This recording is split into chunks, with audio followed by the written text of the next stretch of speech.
I'm Matt Byram, and this is the Marketing Strategies Podcast, where I speak with interesting and well-respected marketers from high-growth companies. We'll discuss the strategies they've used to generate traffic, acquire new users, and grow their business. I know on day 30 if you are going to renew or churn on day 365. It's a little bit of mind control. You need to reach the leads in a specific time frame. The faster, the better. When something works, don't do more like it, do more with it. If you're selling to a very finite audience, an inbound model is going to be grossly inefficient. This audience has what top questions, and then make sure that you have an answer to each of their questions. We don't hire professional writers to write for the blog. We hire sales operations practitioners. Whoever gets closest to the customer wins. Hello and welcome to this episode of the Marketing Strategies Podcast. Today I'm joined by Mike Morris, Head of U.S. at GetResponse. Mike has been with GetResponse for 9 months and was previously at Grasshopper for 7 years, where he was Vice President of Customer Acquisition and Retention. Grasshopper was sold to Citrix in 2015 for over $170 million. I'm excited to talk about Mike's journey and the strategies he's used to acquire and nurture customers. So let's dive right in. How are you doing today, Mike? I'm very well. Thank you very much. Thanks for having me. Yeah, you're very welcome. It's great to have you on today. So to start off, being part of a fast-growing company for 7+ years in the position of Vice President of Customer Acquisition must have been incredibly exciting. It was. It was a fantastic journey. Grasshopper was a very interesting experience. We were all self-funded, so we had no outside funding at all. And so everything that we used for growth, we needed to generate from our earnings and had to run things very tight for that reason. But it's a good position to be in, I guess, isn't it? Where you're self-funded, you've got total control of what you're doing yourself. You do. And actually, I feel, sometimes people look at me sort of funny when I say this, but I kind of like the position of not having all the money you could have or you could want to spend. I think it makes you really think things through and it makes you focus on what's most important. Yeah, that's totally true. And actually, if you're spending money that's your money, it could be in your pocket effectively, whereas, invested money is not quite the same. Yep, that's true. So obviously you've had a fantastic experience at Grasshopper, which we'll discuss a bit further as we go along. What was it that you're obviously now in at GetResponse? What was it about the opportunity that interested you? So GetResponse, as you know, has been a company. It's been around for about 20 years. It also is privately funded, right? So it had similarities to an environment that I was used to. Has a great product in a market that I know and understand really well, and felt like it was a fantastic opportunity to take a lot of what I had learned and use it to help another company grow in similar ways. Yeah. And does your role have similarities at GetResponse that it had at Grasshopper? I think so. My focus at GetResponse so far has been really on the small business segment, which is, for lack of a better term, those customers who come to GetResponse and sign up online, as opposed to people who go through sales folks and more mid-market or enterprise deals. So, yeah, I think there's a lot of similarities. I think the acquisition methods are very similar, and the customer behaviors are very similar. There's a lot that's similar. Well, that's great. And okay, let's dive into that then. You say that the acquisition methods are similar. How did you generate customers at Grasshopper, and how do you generate customers at GetResponse? What are the most successful marketing channels for you? So in that case, there's a couple of differences. The channels are all the same. I'd say the relative weights are a little bit different between the two situations. So being online businesses, of course, there's a lot of SEM, so both paid search as well as organic search that comes into play. So those are two pretty significant channels. Both companies used affiliates and partners to generate sales. And when I say partners in that case, I really mean referral type partnerships. So other companies in similar markets who sell to similar customers, who then you can do a deal with to kind of jointly refer customers back and forth. Both companies generate a good amount of customers from word of mouth referrals. So in GetResponse's case, through the bottom of an email that's sent, you can refer customers. And there's, of course, a referral type of a program there. So that also is an important channel. In Grasshopper, we use some offline media to generate awareness. It's not something that we do with GetResponse. We could talk about that a little bit later in terms of specific strategies. That's something we've tried, but not something that's worked out so far. So, I think those are pretty much the major ones. Then you have, of course, you have the mysterious direct traffic that every web marketer knows and loves and hates because it usually makes up a pretty big chunk, and you have no idea where it comes from. But so from those perspectives, it was very, there's a lot of similarities. It's interesting that you say affiliates or partners. It struck me that that might be a strong channel for Grasshopper particularly. It's interesting that it's a good, strong channel for GetResponse as well.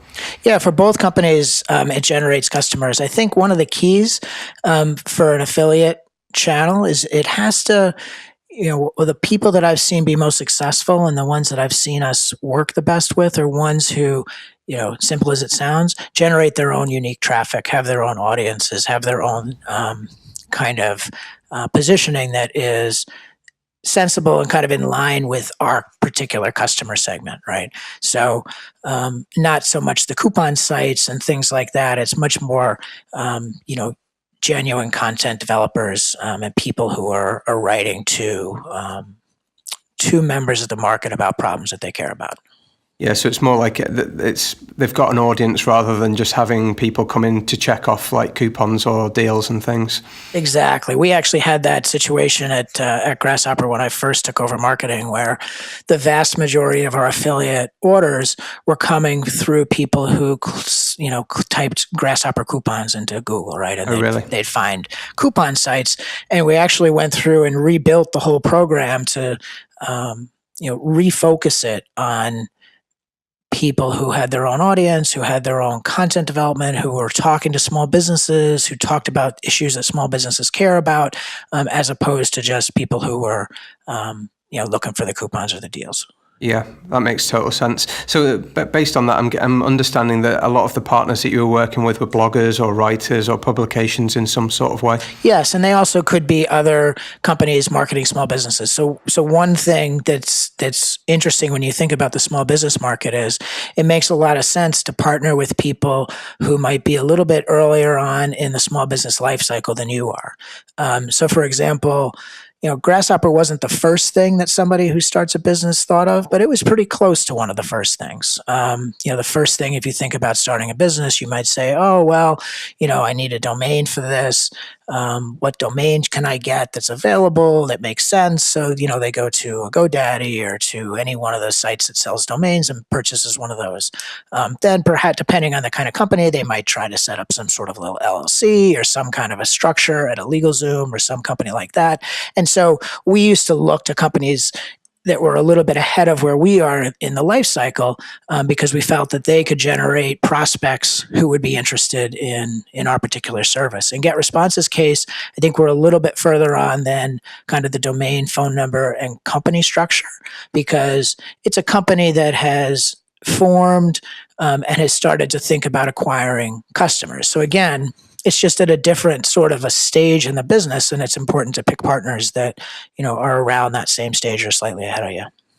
Yeah, and I guess then you might even for GetResponse find people in the sort of the CRM, because I guess the CRM would come even before the marketing sort of thoughts in the journey really as well. Yep, exactly. So that'd be an example where we could be a good partnership for GetResponse. For Grasshopper, probably not, because by the time you get to that stage, you've already got some way that customers are likely contacting you. So you're probably a little bit too late. And what did you find throughout all your experience of partnerships? What did you find made the most successful partnerships for the listeners listening? It's useful to have these takeaways where people can think, how could I implement this tactic, but how could I actually do it in the best way? So for people listening, how would you suggest that they go ahead and set up partnerships that are likely to be successful? So as simple as it sounds, it just has to make sense for both sides. So you don't actually want the best deal you can get, if you know what I'm saying. You want to make sure that it makes sense for the partner as much as it makes sense for you. So I think that's lesson number one, that I wouldn't even say I learned that at Grasshopper. I learned that long ago from a guy that I worked for who used to run partnerships for Hewlett Packard back in the day.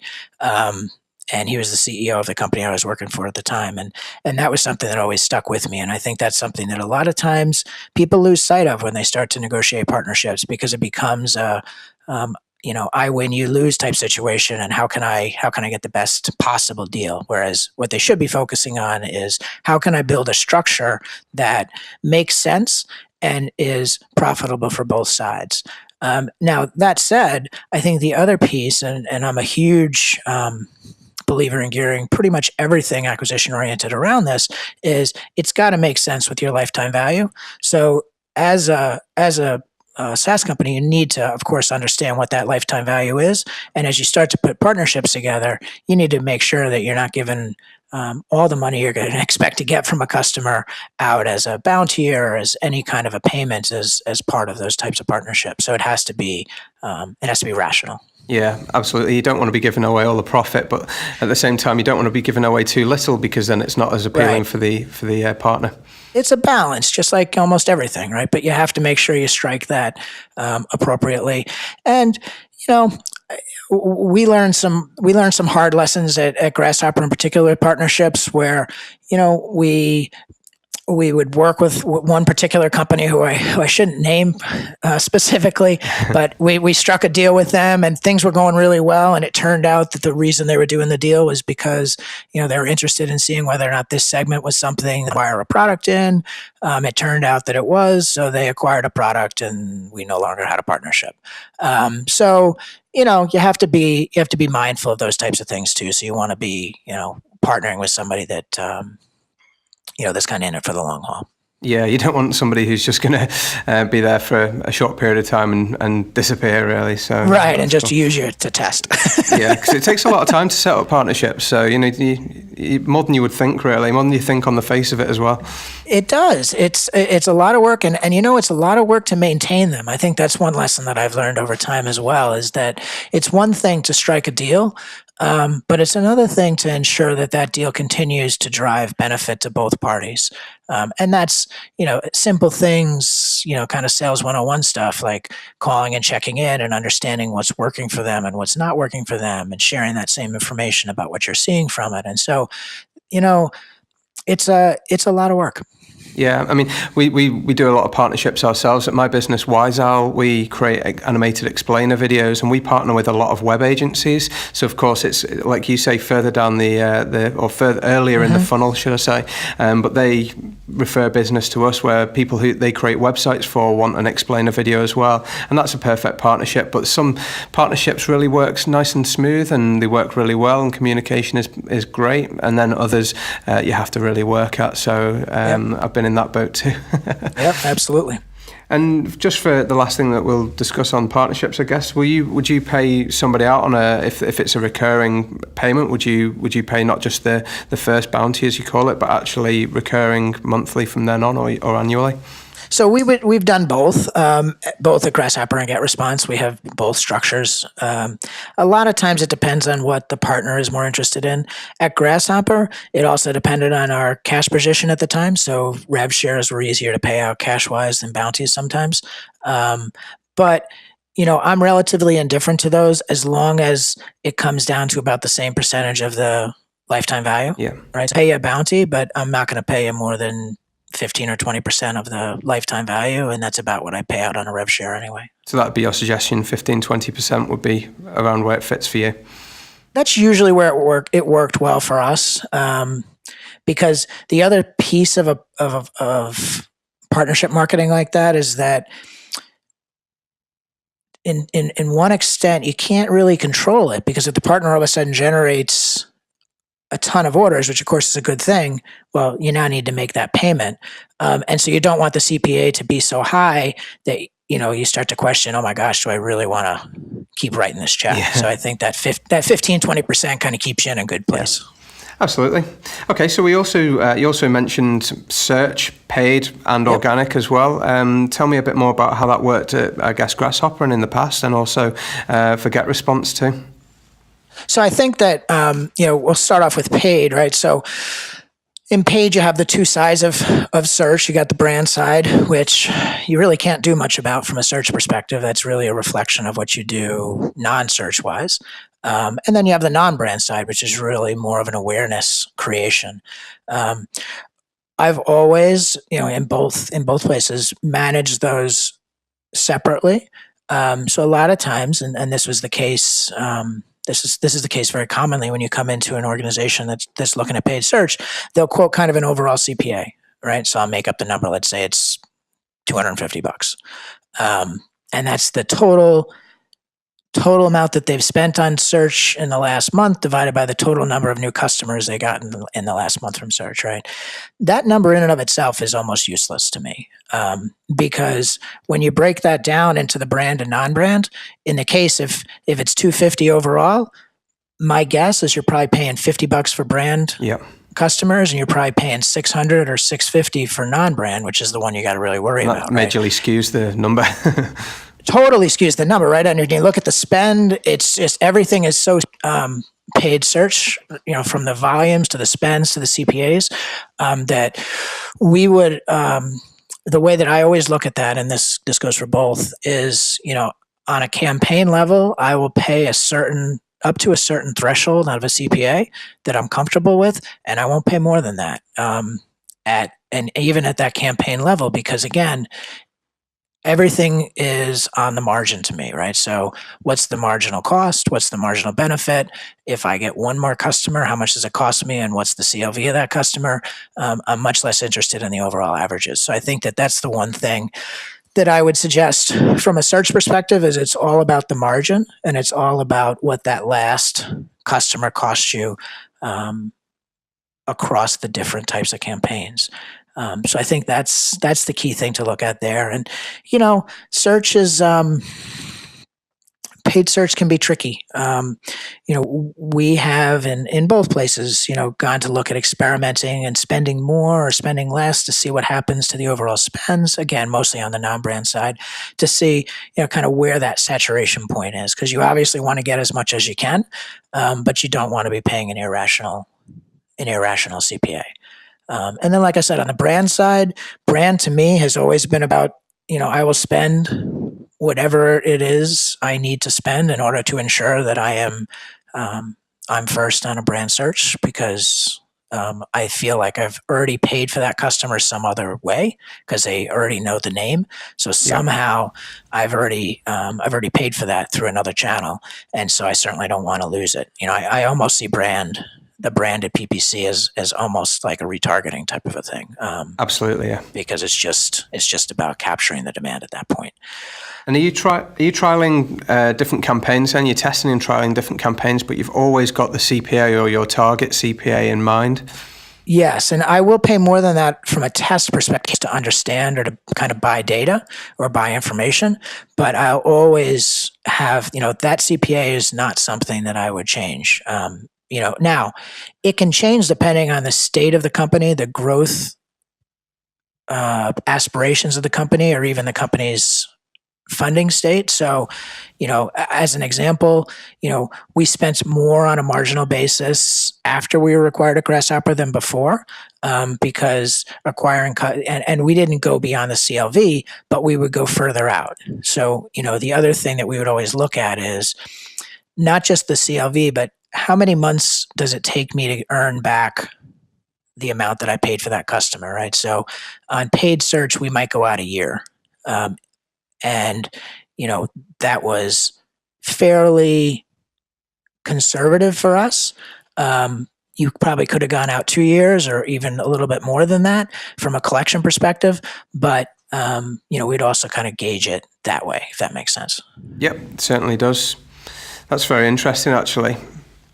Yeah, because it's both pieces, right? It's not just about, especially if you have a low average revenue and a very long lifetime of a customer, you may not want to set your CPA thresholds at a 4-year payback, right? That might not make sense. I mean, 4 years from now, who knows what's going to happen, right? Even though it might make economic sense, right? So I think that's the other attribute to look at.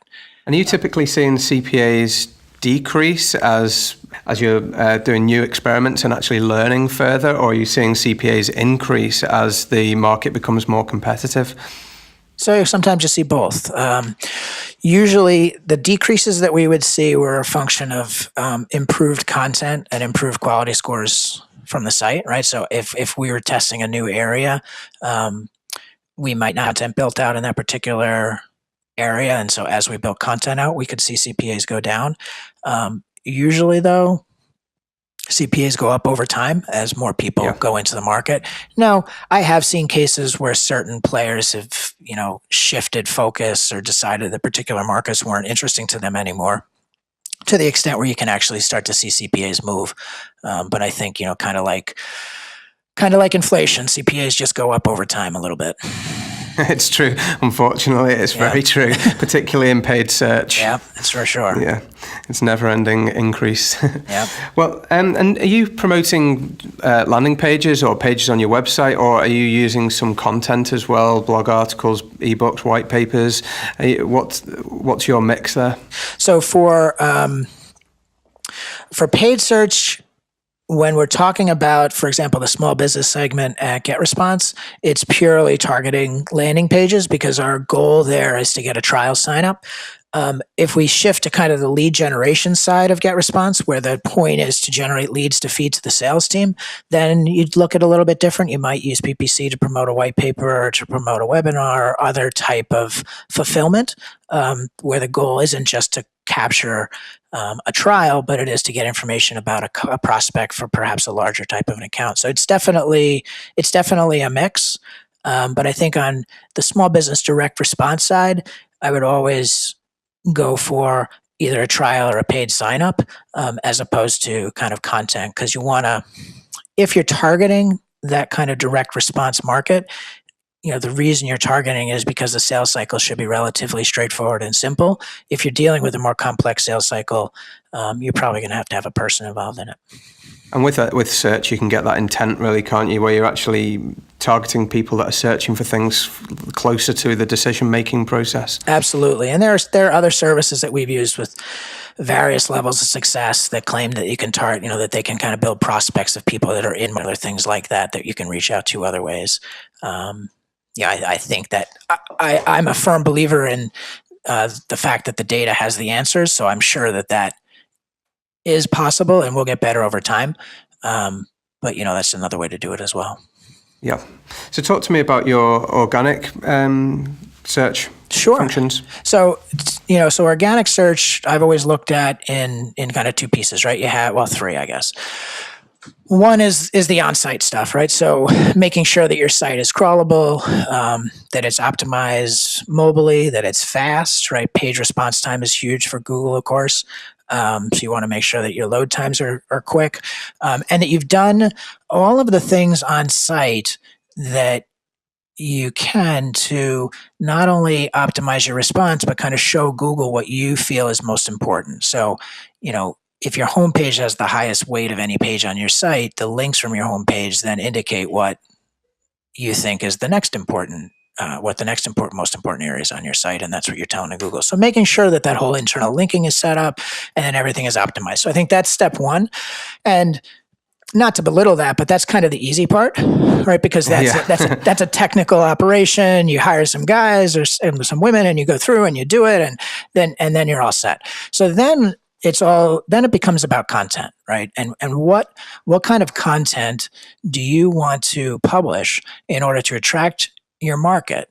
And the way that I've always looked at that is trying to get in the head of your customer to understand what problems does somebody who you want to, does somebody have who's going to buy your product? And it doesn't necessarily have to be product specific. So I've always been a firm believer in content strategies that are a little bit broader than the product. So if you look at GetResponse, for example, GetResponse primarily makes an email marketing and marketing automation tool. But a lot of our content is about, how to grow a small business, how to build your list, how to solve the kinds of problems that small businesses are looking to solve that will need GetResponse, but they may not be at the point where they understand necessarily they're looking for a marketing automation tool. So, figuring out what that strategy is, figuring out what you want your voice to be and how you want to target those customers. Because again, non-branded organic search is all about awareness building to me. So it's how do I write content that shows up in search where people will now discover that I exist because they have a problem that I've written about. So, that's how I've always approached the content. And then you have kind of the last piece, which is the link building. How do you get links to that? We have always approached that in a very organic way, very much the way you would kind of approach traditional PR, frankly, right? Going and trying to build relationships with different bloggers, different sites that write about similar types of topics, and showing them, hey, we wrote this article on, what it takes to grow a pizza shop, right? Just making that up right now. And that'd be wouldn't that be an interesting article for your readers? Would you like to reference it, right? So we've always taken approaches like that because it's the way you get the most qualified customers, and B, it's the right sustainable way to do things. There are all kinds of ways you can build your rankings up in, let's call it, not so white hat ways. In my experience, that generally comes back to bite you. So, we've always taken a very organic approach to organic search from that perspective. Yeah, same with us, really. We've always taken a very cautious, sensible approach because, one of these algorithm changes can just come back to bite you and you never know when that's going to be. It can be years down the road. I've seen, I do some consulting on the side as well, and I've worked with clients that have gotten, penalized for things that happened 7 years ago. Right. So, you can put stuff out there and you can get yourself in trouble way past the time that you actually are thinking about it. So in terms of content, do you have a specification in terms of the length or depth or quality, I guess, of the type of content you're writing? So say, for example, a blog article or a guest post, a post that you're writing. So we stay away from specific rules. And really our focus is always on just writing it so that a real person would find it interesting. Like you would write a real, journalistic article, I would say. Yeah. So we always take that kind of an approach.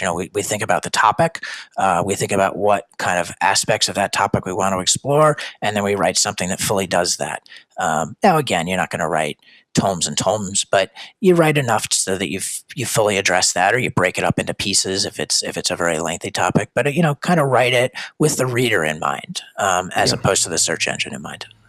Yeah, and it's interesting because this is a newish podcast, number 11 here, and through speaking with people week after week, expert marketers that have done a lot of this, I'm understanding more and more that, and we're seeing it in our business as well, is that the content now needs to be longer, it needs to be deeper, it needs to be more thought-provoking on a particular topic, and it needs to really be the best piece of content that there is on a particular topic or search term or niche or long-tail keyword, for example. Not necessarily that you just have to focus around the search engine, but more that you have to really be the very best piece of content for whatever for the question that somebody's trying to answer. Exactly, because and I'm sure you and the listeners can relate to this. When you do a search for something, if you have a particular question or you're trying to research something, and the piece is an obviously written SEO piece of content, and it doesn't really answer the question, and you're like, well, yes, I guess it was about the question, but it didn't really answer it. So we would, again, very, very much keeping that, we would say, what does it take to really address what the reader would want to know? Yeah, it's intent, really, isn't it? It's giving the person that's searching, the answer to what they're looking for. Yep. And how do you promote content then? Do you create post on a blog, for example, or put up a landing page with a piece of downloadable content? How do you go about promoting your content? Because you said you don't promote too much content through paid search. Yeah. So what we do, what we've done is we promote the blog itself, and we would have a subscription to the blog so people can sign up for the blog and they can get kind of a digest of articles. But primarily, we would just promote it through that, and we would promote. It's on the site, so when people would come to the site, as with most SaaS companies, right? Only a couple percent of the people actually sign up, but the other 98% saw the blog as well. So you're kind of getting it out there in front of more people that way. But that's always how we've approached it. We've never promoted it as an entity. Per se, aside from just building links and building weight and search authority within the particular topics. Okay, so it's really just for people to find them through the channels that you would normally promote through, really. Right, because again, at the end of the day, the content is important from an SEO perspective and to help educate the customers. But we're unlike perhaps a professional blogger, we're selling a product that we want somebody to sign up for. So it's a little bit different. Yeah, and I always wonder about this. As a business, you can help people answer questions, but there's only so authoritative you can be when there's an end goal of really what you're trying to do is push people over to buy a product, I guess. And I've always given this a little bit of thought. Yeah, there's a little bit to that. I mean, I will say that in my experience, blizzards are not the highest converting segment of people that show up on your website. But I believe that they're important because of the stage that they're kind of in from a customer journey perspective. And how are you adapting to, I guess, the changing SEO landscape where it feels like things are changing again in SEO and search, really? How do you feel that's affecting, now GetResponse? Well, I think that, again, if you're focused on solid content and you're focused on speaking to your audience, I think that you're a little bit more resilient to things like algorithmic changes and other things, right? Kind of you take an extreme case where you have a keyword domain, for example. Back in the day when people would have basically keyword-oriented domains, and then Google decided, through algorithms that wasn't necessarily going to be weighted anymore. Those people lost out. But again, if you're focused on what your audience wants to know and writing quality content for that, I think you have a lot. I think you have a lot of resiliency. Now, that said, I think not that this is a new change, right? But I think that mobile has been a significant. Has required some significant adjustments, right? Because as mobile searches become more and more prevalent and more important, Google weights them more and more, and responsiveness and load time and some of the technical aspects of SEO have to be looked at to ensure that you're keeping up with that. So I think those are the kinds of changes that I have seen over the years become more important. But again, because our focus has been on the content side of things, we haven't had as many type of algorithmic issues. Yeah, and I think Google can nowadays actually understand more about how a person is interacting with a piece of content. So are they spending more time on site? And I've heard and I feel that they're looking at this more. Obviously, there's click-through rate, which has come out as being a very high indicator in the search engine results pages. These are actual actions that people are taking, dwell time and things like this as well. Yeah, that's true. So obviously, as a marketing automation platform, it would be criminal if I didn't ask you about your funnel. How do you treat customers or prospects, leads, should I say, once they actually enter your marketing database all the way through their trial? How do you deal with that? Sure. That's a great question. So what we do is we focus on educating the customer about how they can get up to speed most quickly with the product and really get value out of it. So in our case, we kind of have a mix of different communications between educational oriented to the product's use, but also then answering questions and helping people with how do they build their lists and different ways to acquire customers that could be interested in their particular products or services or other things, just sort of the basics of how to get up and running from a marketing automation perspective, and then share tips and tricks. And we use all the different kinds of tactics that you would expect, drip campaigns, and we have different mobile notifications and things with the mobile app, and that's really what we focus on. And do you segment users based on the changes they make or the progress they've made in terms of setting up their campaigns? So the drip campaigns certainly target it based on that. If people have done different things, then they would receive different types of notifications. But that's how we would address that. Okay, that's really interesting. And do you guys go for a long campaign, a long nurture campaign, or fairly short and sweet? Where do you find the right fit? So our primary focus is the nurture during the 30-day trial process. We do a little bit beyond that, but that's mostly where our focus is. If somebody hasn't converted over to be a customer after 30 days, what we found is usually there might just not have been the need, or they might not have been at the stage yet where they would be interested. And so, we don't kind of continue a hard press after that point. Yeah, well, that's interesting as well. And then I guess you're obviously looking for people to convert onto a paid plan from there. How do you find that? What's my question? What is your actual conversion rate from free to paid? So I can't get into specific numbers, but what I will say is I've had exposure to probably half a dozen different SaaS companies that sell through a trial process, and I've not seen a trial to paid rate as I've seen a GetResponse.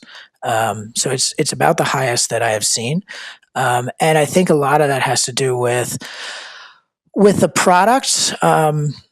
How easy it is to use and kind of how important it becomes once somebody does start to use it. So, we have a very good take-up rate from the trial. That's interesting. Okay, that's cool as well. And I guess we've talked about CPA quite a lot before. It was very clear that CPA was really important for you. Would you say that's like when you're looking to paid campaigns, that's like your North Star? Is that the metric that you're really looking at? And what other North Stars or what other particular focus do you have in terms of metrics? What do you look at on a daily, weekly basis? So I do think from an acquisition perspective, particularly on paid media, CPA is what it's all about. I also think that there is a place for pure awareness branding. And the way that I've always approached that is I've always taken the budget and broken it out, usually something like 90-10 or maybe 85-15, where I will spend the bulk of it on CPA-driven marketing. And then the rest of it I would spend on more brand building type things that I don't expect a hard payback from. So I do think that there's a place for both, but being a math guy, I tend to the CPA side of things, and so that's sort of where I fall down from an overall metrics perspective. I think that when it comes down to it, for a SaaS business, the most important thing to look at is how your MRR changes over whatever period of time you're looking at it. So in the simplest form, that is new customers in times new recurring revenue per customer minus customers out times their recurring revenue, right? And so in some businesses that I've seen, that comes down to something as simple as just customers in, customers out, because everybody's ARPU is the same. But in the more general case, I think that change in MRR is the single biggest indicator of the health of a SaaS business. Yeah. And do you feel like the marketing efforts that you and your team are doing there actually help reduce churn as well? Yeah, actually, we in a high volume, kind of low ticket item business, churn becomes critically important, especially when you're selling to small businesses. And we actually recently had a pretty nice win with churn. We re-looked at our process that we used for getting new credit cards from customers whose credit cards didn't work anymore, right? So as with many SaaS businesses, if you bill on a recurring basis, some percentage of those cards don't work on any given time when you try to bill them. Yeah. And so the question becomes, how do you notify those customers, get updated payment information, and keep those customers active? And we just recently went through a process of revising how we approached that piece of the business, and we were able to reduce the churn from non-payment by about 25% through, just more deliberate communications and some more direct communications and keeping accounts on the books a little bit longer to give people a chance to update their information. That's huge. Yeah, it was great. So, again, I think, it's always, particularly as a SaaS marketer, right? You always have two parts of your brain working. There's the one, how do I get more customers in? But then the other part is, how do I keep customers? Because, at the end of the day, that's what's going to determine how big you get. Absolutely. Yeah. That's very interesting as well. And then another question would be around metrics in terms of how you're actually tracking those. What software are you using? What pieces of software do you use on a regular basis to keep track of all your most important metrics? So we have at GetResponse, we have an RJ Metrics reporting system that we have dashboards within that, and basically I have a U.S. specific dashboard. There are other dashboards that deal with other areas within the business, and that's primarily what we use to track those things. Okay, so I'm going to bring this to our last 5 questions. This is 5 quick fire questions. And the first question is, what's your best piece of marketing advice? The best piece of marketing advice I could offer is always believe the numbers. Everybody has opinion, but the numbers don't lie, and they will generally point you in the right direction. That's absolutely true, and it's always good if they're going up as well. Okay, so number 2 is, can you recommend a book to our listeners? One of the best books that I've read ever, really, is a book called Thinking Fast and Slow by Daniel Kahneman. And what that does is it explores sort of a way that people think and make decisions and act. And what it reveals is that most of what we do is not terribly rational. And it's a fascinating book to understand buyer behavior and just sort of what makes people tick. Oh, that's really cool. I'll definitely check that out. Sounds really interesting, actually. I'll put that a link to that in the show notes as well. So if people go to mattbyram.com, you can click a link and view that book as well. So that's cool. Appreciate that very much. So what software tool couldn't you live without? So for this question, it actually has nothing to do at all with marketing. The software tool I couldn't live without is a software tool called Training Peaks. I do Ironman triathlons, and Training Peaks is where I keep all of my workouts, both ones I have to do and ones that I've done, as well as past progress. And it's just sort of a very geeky, analytical piece of software for, fitness. And it's definitely something I could not live without. Okay, so question number 4 is, what's your favorite example of a marketing campaign? So I think the Dollar Shave Club viral video, kind of how they launched the business, is one of the best examples. It's also one of the most copied, which doesn't really work anymore, because once something like that happens, it becomes less effective when it's repeated. But I just feel that the candidness and use of humor in a video that had a very, that was solving a real business problem, a personal problem in that case. But, the fact that razor blades are ridiculously expensive, just was brilliant on many levels. Yeah, in my business, WiseOwl, we write about video an awful lot, and actually that video is one that we feature. It's probably one of our most featured videos, actually, in our blog articles. We feature it quite often as just an example of an amazing viral video, so totally with you on that one. Last question in our last 5 is, which other podcasts do you listen to? I love the 538 podcast because I'm a geek and I like the statistical and numbers aspect of everything. But from a marketing perspective, what I'm really looking forward to is, I'll use a shameless plug here, is GetResponse's new podcast that's going to be hosted by Jamie Turner of the 60-Second Marketer, and that's going to be launching in the next month or so. Oh, amazing. I'll definitely check that out, and I'll also put a link to that in the show notes as well, so other people can check that out as well. Thank you all for listening today.